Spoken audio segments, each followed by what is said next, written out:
할렐루야. 어버이날이 되니까 저도 저희 아버지 어머니가 너무 보고 싶네요. 좀 용돈 좀 드리고 싶은데 안 계시네요.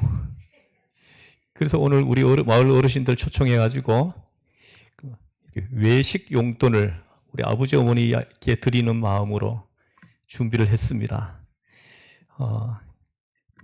작은 금액이지만은 우리 아버지 어머니께 드리려고 하는 마음으로 우리 교회가 준비했으니까 기쁜 마음으로 받으시면 감사하겠습니다. 어떤 사람이 교통사고를 당했는데요. 얼마나 이 사고가 컸는지 차는 폐차를 했는데 운전을 한 이 사람은 멀쩡합니다. 이거는 보통 일이 아니라는 생각이 들어가지고 그분이 목사님을 이렇게 만났는데 목사님께 말을 했습니다. 목사님, 제가 이렇게 큰 사고를 당했는데 멀쩡합니다. 차는 폐차를 할 정도로 큰 사고였는데 아마 나의 돌아가신 부모님이 나를 보호해 주셔서 내가 무사했나 보다는 생각이 듭니다. 그러는 거예요. 그래서 목사님이 그 말을 듣고 그분에게 말했습니다. 부모님을 생각하고 감사하는 거는 좋은 일이지요.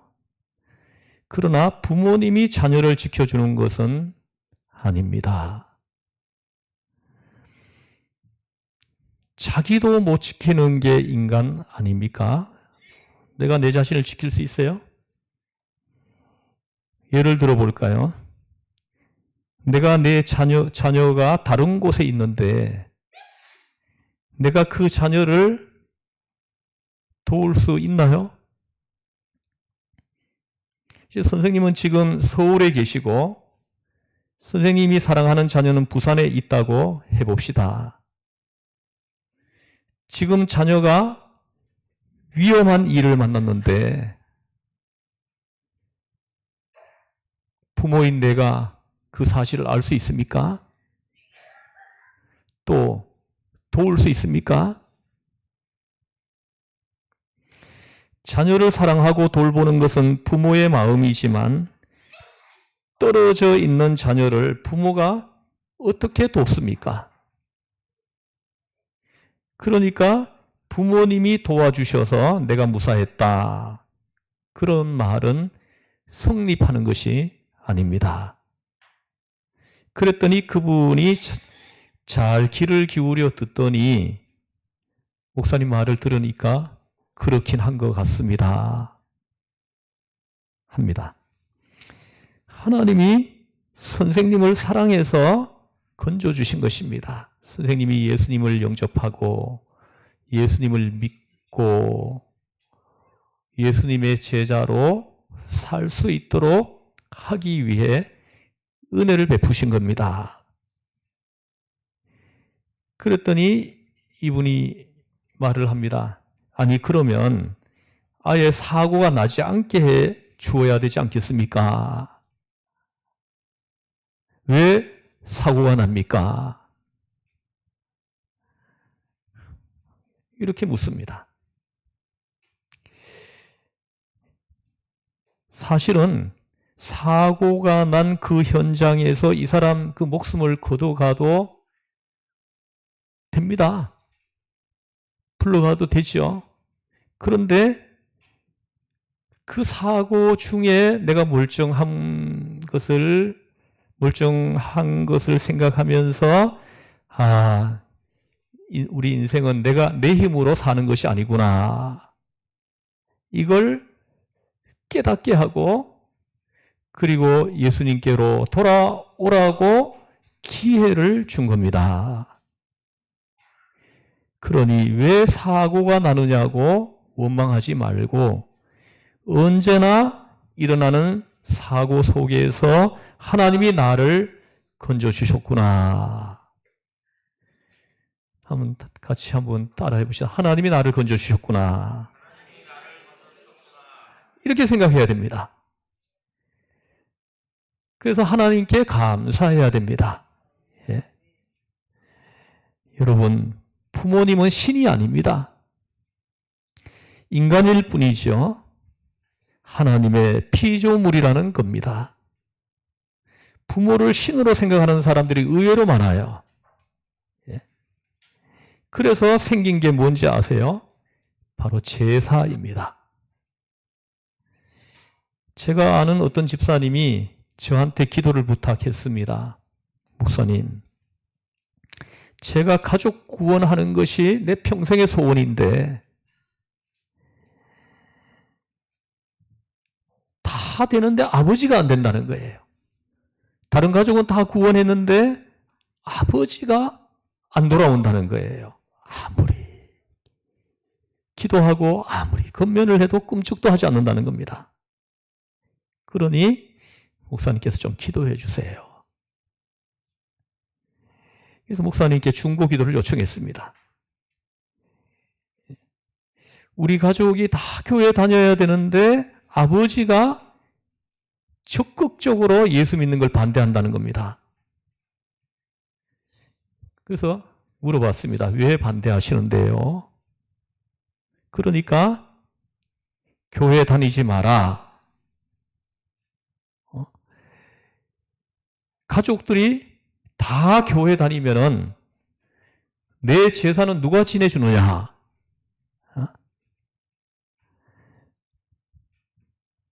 그러니까 교회 다니지 마라.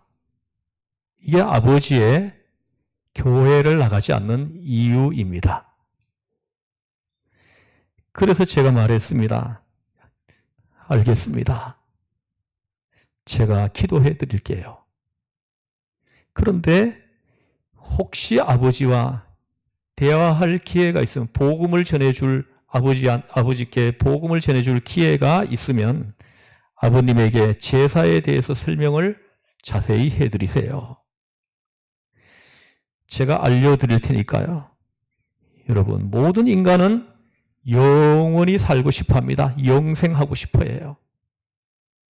안 믿는 사람도 그렇습니다. 그런데 영원히 살 수가 없지요. 그래서 선택한 게 뭐냐면 내 후손들이 나를 기억해 줌으로 그걸 통해서 내가 영원히 살고 싶어 하는 거예요. 그래서 만든 게 뭐냐? 제사입니다. 그러므로 제사는 유교식 영생법입니다.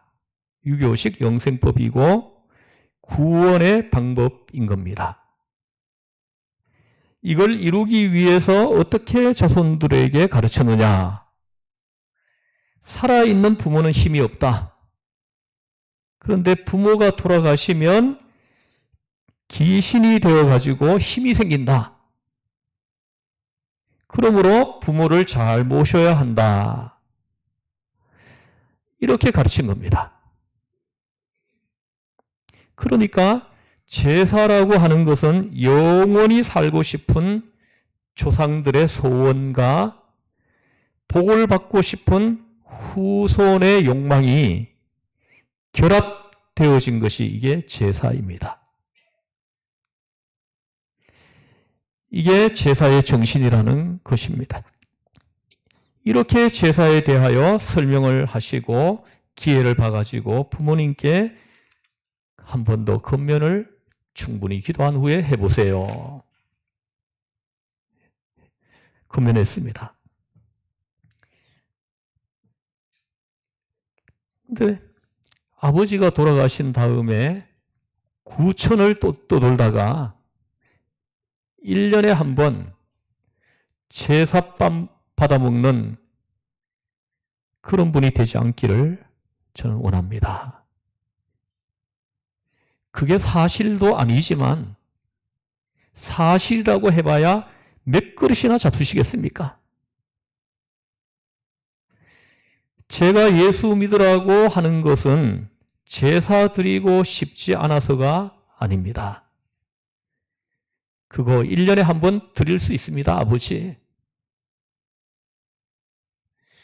제가 바라는 것은 아버지가 예수님을 주로 영접하고 예수님을 구주로 믿고 천국에서 영원히 살기를 소원할 뿐입니다. 아버지, 예수 믿고 영원히 천국에서 함께 살아요. 그렇게 건하라고 하였더니 이 아들이 기회를 봐가지고 그 얘기를 하는데 자기가 그 얘기를 아버지한테 하면서 아버지한테 얘기를 하는데 얼마나 눈물이 나는지 아버지에게 복음을 전해주는데 자기도 모르게 눈물이 자꾸 쏟아지더라는 거예요. 눈물이 펑펑 쏟아집니다. 울면서 아버지에게 영혼 구원을 위해서 건면했습니다. 그랬더니 아버지가 아들이 그렇게 우는 것을 한 번도 본 적이 없거든요. 아들이 예수님 믿으라고 그렇게 눈물을 펑펑 흘리면서 예수님 믿으라고 말하는데 그 순간 아버지의 마음이 열렸습니다. 아버지의 마음이 움직여가지고 그 주일날 아들을 따라 교회에 나갔다 하는 것입니다. 할렐루야. 그래서 이분이 예배에 참석해서 예수님을 영접하고 예수님을 고백하고 신실한 그리스도의 제자가 되었다는 것입니다. 할렐루야. 이런 역사가 오늘 이 자리에 충만하기를 축복합니다. 여러분, 부모는 신이 아닙니다. 인간입니다. 그러나 하나님이 나를 이 땅에 보내시는데 사용된 아주 소중한 분이라는 거예요. 내 부모가 없으면 나는 이 땅에 없는 거예요. 나를 이 땅에 있게 하기 위해서 부모를 도구로 사용하셔서 나를 이 땅에 오게 하셨다는 거예요. 그러니 이게 얼마나 소중한 분입니까? 나를 이 땅에 오게 하신 분 아닙니까? 얼마나 귀하고 소중한 분입니까? 나는 부모를 통하여 이 땅에 태어난 거죠. 그러니까 부모는 창조주는 아니지만 이걸 신학적 용어로는 창조의 파트너라고 합니다. 이 창조의 파트너이며 대리자가 되는 겁니다. 참으로 부모는 나에게 소중한 분인 것입니다. 너무너무 소중해요. 내 부모가 나를 안 낳아주셨으면 내가 지금 이 자리에 서 있겠습니까? 나를 이 자리에 서 있게 하신 분이 부모예요. 부모를 통해 가지고 나를 하나님이 여기에 있게 한 것입니다. 그러니까 자녀에게 부모는 하나님은 아니지만 하나님과 가장 비슷한 분입니다. 나에게 부모는. 이걸 여러분이 알고 있어야 돼요. 또한 부모는 자녀를 누구보다도 사랑하지요. 모든 부모는 자녀에게 다 주고 싶어 합니다. 제가 아비가 되어 보니까는 부모들 마음을 이제 알겠어요. 자녀들에게는 뭐든지 다 주고 싶어요. 다 주고도 또 주고 싶어요. 이게 아비의 마음 아닙니까?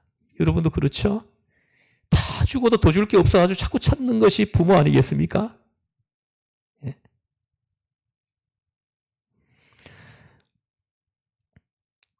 다 주고 또 주면서도 부족하다고 생각하는 게 부모입니다. 진짜 부모의 마음은, 부모의 사랑은 끝이 없는 것입니다. 또한 부모는 인생의 선배로서 한평생을 살아온 지혜가 있습니다. 이걸 자식에게 줌으로써 자식의 인생이 시행착오를 겪지 않기를 간절히 바라는 겁니다. 이걸 종합하면 무슨 말이냐 하면 가장 소중한 분이 가장 큰 사랑을 가지고 자기가 경험한 최고의 지혜를 자식에게 주고 싶어 한다는 거예요. 이분이 부모라는 거예요. 이런 의미에서 부모의 교훈은 이 세상에 무엇보다도 가치 있는 것입니다. 가장 진실하게 말해주는 사람은 부모입니다.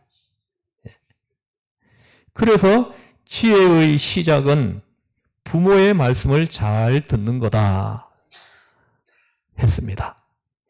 여러분의 지혜의 시작이 언제 시작되느냐? 부모를 잘 들을 때부터 시작된다는 거예요. 오늘 본문은 자녀들이 부모에게 어떻게 해야 하는가를 말씀하십니다. 여러분 따라해 보십시오. 너희 부모를 공경하라. 계속 따라해 봅니다. 부모 공경은 하나님의 계명이다. 굉장히 중요한 말이에요. 부모 공경이 하나님의 계명이라는 거예요. 이 윤리 차원에서 말하는 게 아니에요. 계명이라고 말하는 겁니다. 이 말과 상반된 개념이 무엇입니까? 부모 공경은 하나님의 계명입니다. 이 말과 상반된 개념, 그게 뭐냐는 거예요. 그게 바로 효도는 인간의 윤리이다. 그 말입니다. 부모 공경은 하나님의 계명이다. 이와 상반된 개념이 효도는 인간의 윤리이다 하는 말이에요. 여러분 보십시오. 세상은 이렇게 가르칩니다. 효도가 윤리 도덕의 기본이다. 그런데 성경은 그렇게 말하지 않습니다. 부모 공경이 하나님의 계명이다. 이렇게 말하는 거예요. 이거는 큰 차이가 있는 거예요. 자, 여러분 생각해 보세요. 효도와 부모 공경, 인간의 윤리와 하나님의 계명, 이 둘 중 어느 것이 강력합니까? 어느 쪽이에요? 하나님의 계명. 하나님의 계명이 강력하죠, 그죠? 윤리는 뭐 지켜도 되고 안 지켜도 되는 뭐 이런 개념이지만 계명은 아니에요. 무조건 지켜야 되는 거예요. 무조건 지켜야 되는 것이 계명입니다. 비교할 수 없죠. 윤리와 비교할 수 없는 겁니다. 성경에는 효도라는 말이 없어요. 효도라는 말은 한 글자도 안 나옵니다. 그러면 자녀가 부모에게 어떻게 해야 되는가? 두 가지입니다. 오늘 본문 1절, 2절을 함께 읽어보겠습니다. 시작.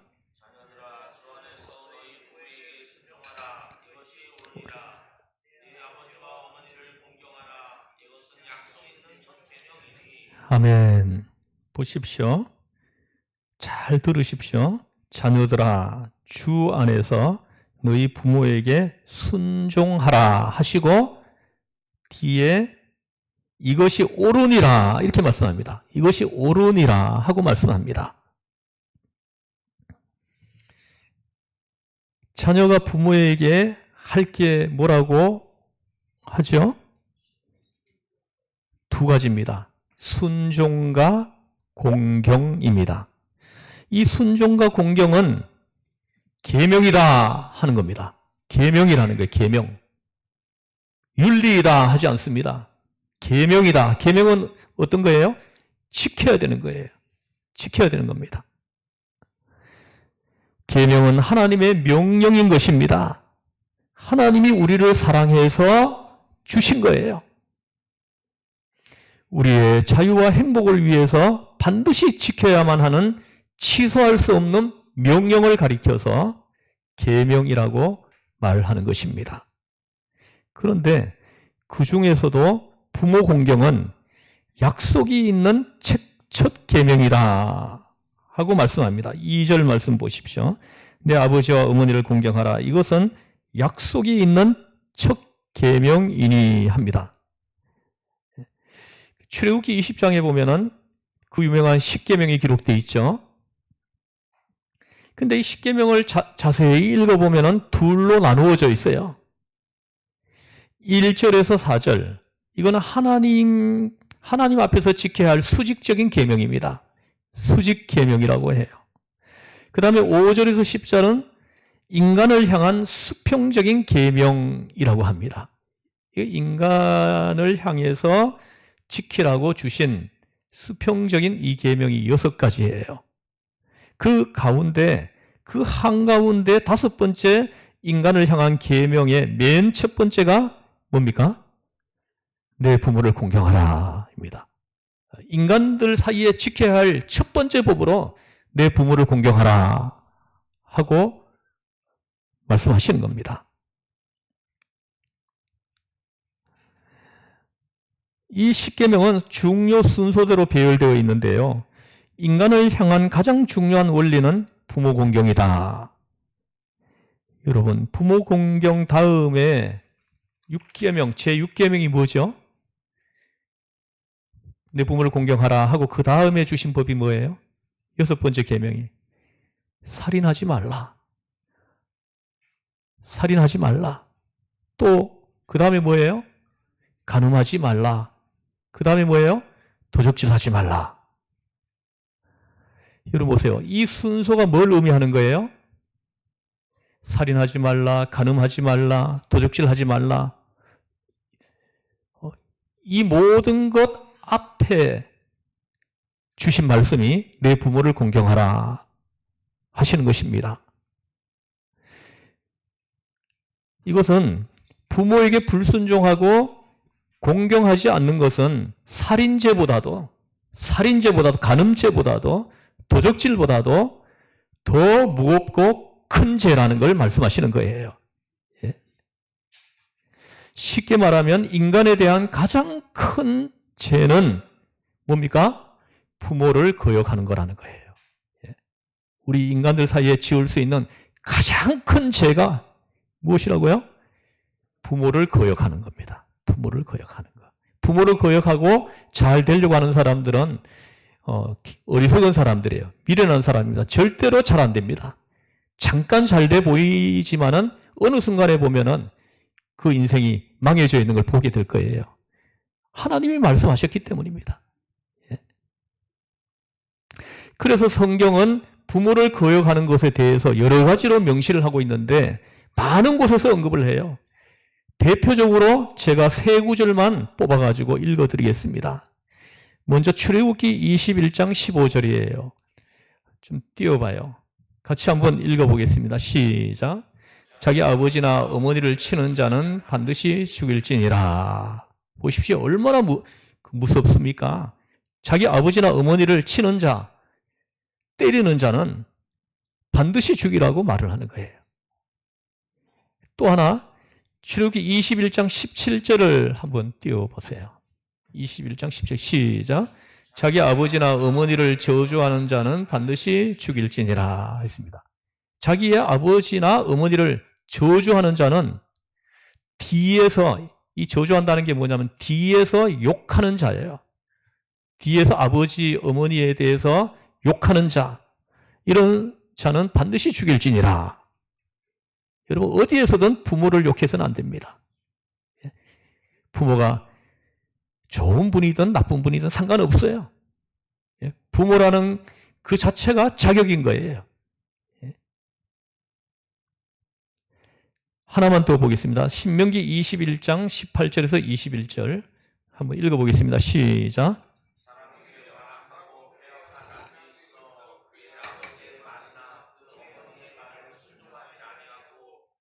그가 경계하여도 순종하지 아니하거든 그의 부모가 그를 끌고 성문에 이르러 그 성읍 장로들에게 나아가서 그 성읍 장로들에게 말하기를 우리의 이 자식은 완악하고 패역하여 우리 말을 듣지 아니하고 방탕하며 술에 잠긴 자라 하면 그 성읍의 모든 사람들이 그를 돌로 쳐 죽일지니 이같이 내가 너희 중에서 악을 제하라. 그리하면 온 이스라엘이 듣고 두려워하리라. 어휴, 무서워요. 예? 여러분, 안 무서워요? 예? 패역한 자녀는 돌로 쳐 죽여라 합니다. 말 듣지 않는 그런 자는 죽이라는 거예요. 그래서 교훈을 받게 하라. 사람들로 하여금. 왜냐하면 부모를 거역하는 것이 죽을 죄이다 하시는 겁니다. 요즘 부모에게 불효했다고 누가 죽이겠어요? 예? 그러나 여러분, 그렇다고 하나님의 계명이 없어집니까? 아니에요. 하나님의 계명은 그저 살아있는 거예요. 살아있습니다. 돌을 들어서 치지는 않지만 그 계명을 만드신 하나님이 직접 치신다는 거예요. 이걸 우리가 알아야 됩니다. 그래서 부모를 거역하는 사람들이 잘 안 돼요. 하나님이 살아계시기 때문에 그래요. 하나님께서 그를 치시는 겁니다. 지금이라도 여러분 불효한 것이 생각나면 부모님 생존에 계시다면 찾아가서 용서를 구해야 됩니다. 용서를 구하고 선물 좀 좋은 거 사가지고 와서 드리면서 용서를 구해야 됩니다. 그것이 살 길이에요. 부모 거역에 대한 심판은 하나님이 약속하셨다는 것을 기억해야 합니다. 오늘 본문의 의미를 쉽게 세 가지로 요약해서 말씀을 드리겠습니다. 첫 번째는 주 안에서입니다. 주 안에서. 1절에 보면 자녀들아 주 안에서 너희 부모에게 순종하라. 이것이 옳으니라 하십니다. 주 안에서가 무슨 말입니까? 부모님과 나와의 관계가 어떻게 맺어졌느냐? 주 안에서 맺어졌다는 겁니다. 주 안에서. 예수님 안에서. 하나님 안에서 맺어졌다는 것입니다. 다시 말해서 하나님께서 우리 부모를 나의 부모로 주셨고 우리 부모에게 나를 자녀로 주셨다. 이것이 주 안에서예요. 주님이 주신 질서이기 때문에 이것은 그 질서에 따라서 순종하는 것이 마땅합니다. 이거 보십시오. 이것이 옳으니라 합니다. 이것이 옳으니라. 부모님이 나한테 잘하고 못하고 재산을 많이 남겨주고 못 남겨주고 이런 거는 아무 상관이 없습니다. 부모님이 나한테 해준 거가 뭡니까? 막 이러고 덤벼드는 자식들 있죠. 아버지가 나한테 물려준 게 뭐 있습니까? 엄마가 나한테 해준 게 뭐 있습니까? 이러면서 덤벼드는 자식들이 있죠. 이런 말 하면 안 됩니다. 절대로 해서는 안 되는 말이에요. 부모 마음에 대못을 박는 말이에요. 순종과 공경은 부모님 때문에 하는 게 아닙니다. 부모 자격 때문에 하는 게 아닙니다. 하나님의 명령이기 때문에 하는 거예요. 이것이 옳기 때문에 하는 것입니다. 내가 하나님의 백성이고 그 명령을 준행하는 자라면 당연히 주 안에서 하나님을 바라보고 부모에게 순종하고 부모를 공경하게 된다는 것입니다. 두 번째는 순종하라 합니다. 순종하라. 순종하라는 말입니다.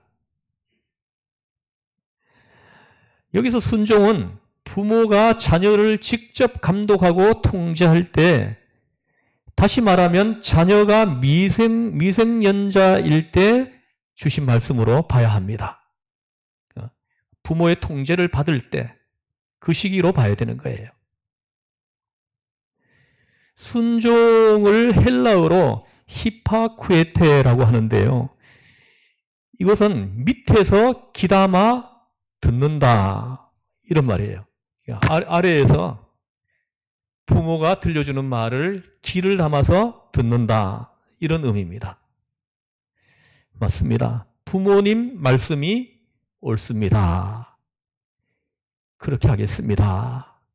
부모님께서 교훈해 주신 대로 살겠습니다. 하는 자세가 오늘 본문에서 순종이에요. 그 다음에 세 번째는 공경하라 합니다. 공경하라.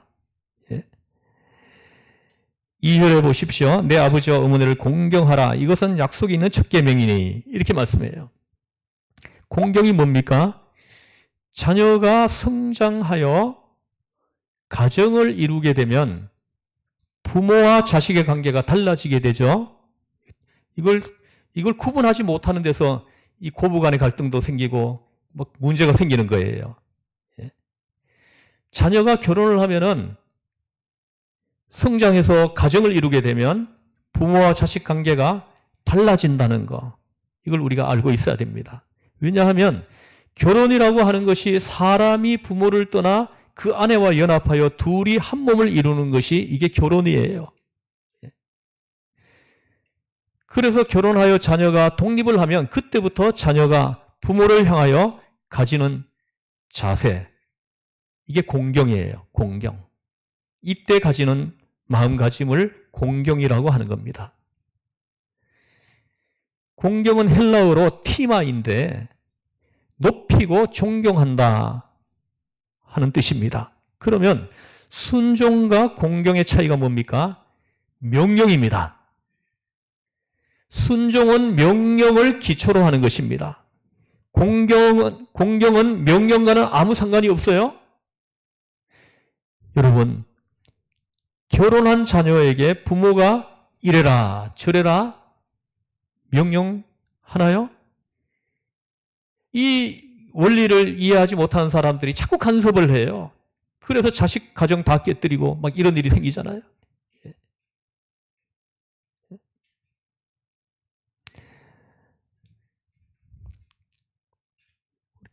자식이 혼인을 해서 독립적인 가정을 이루면은 잔소리하면 안 됩니다. 이제는 독립된 성인이기 때문에, 그러나 이때도 자녀는 부모를 공경해야 된다 하시는 겁니다. 이때 자녀가 부모에게 하는 것이 공경이에요. 공경. 순종하고는 좀 차이가 있어요. 부모들 중에는 자녀가 결혼을 해서 가정을 이루었는데도 결혼하기 전처럼 사사건건 다 건섭하는 부모가 참 많아요, 보면. 그런 부모는 자신의 모습을 좀 돌아보고 삼가해야 합니다.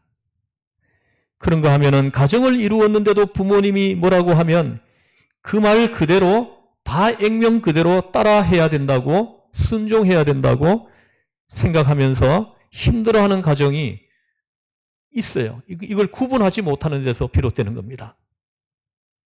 어느 분이 저에게 질문을 했습니다. 친정 어머니가 자기 집 옆에 사시는데 자기 옆동에 산대요.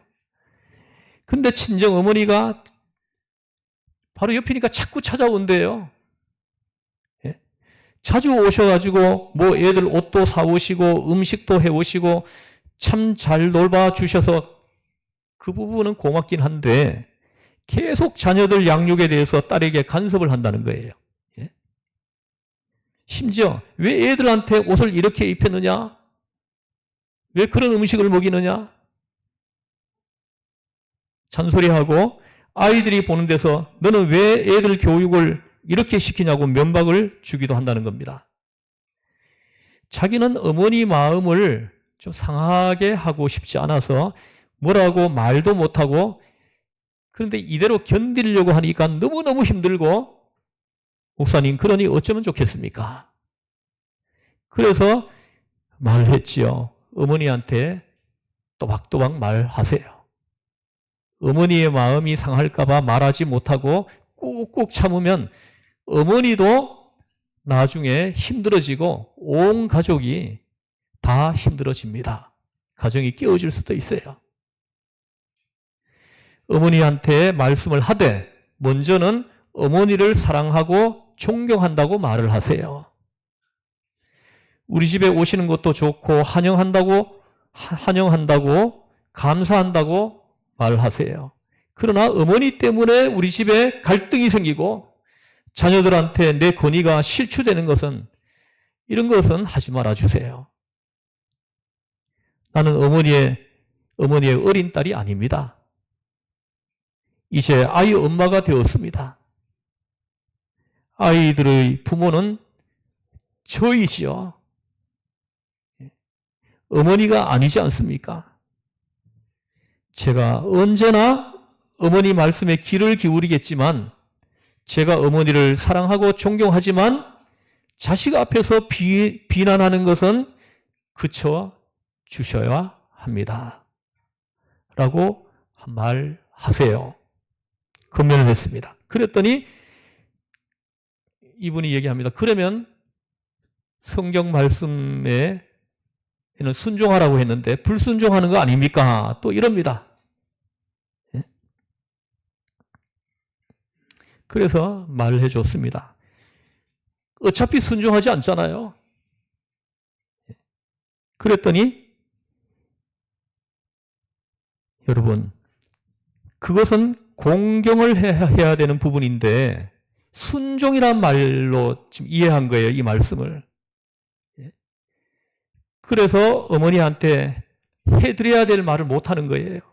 그러면서 가정은 자꾸 이렇게 골마가는 거예요. 골마가는 것입니다.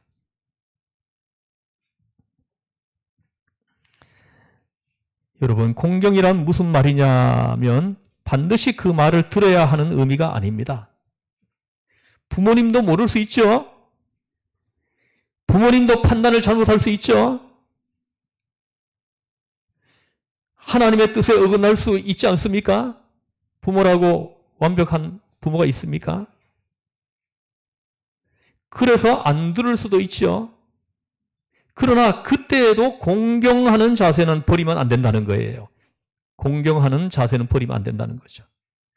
그렇다고 부모를 무시해서는 안 된다는 것입니다.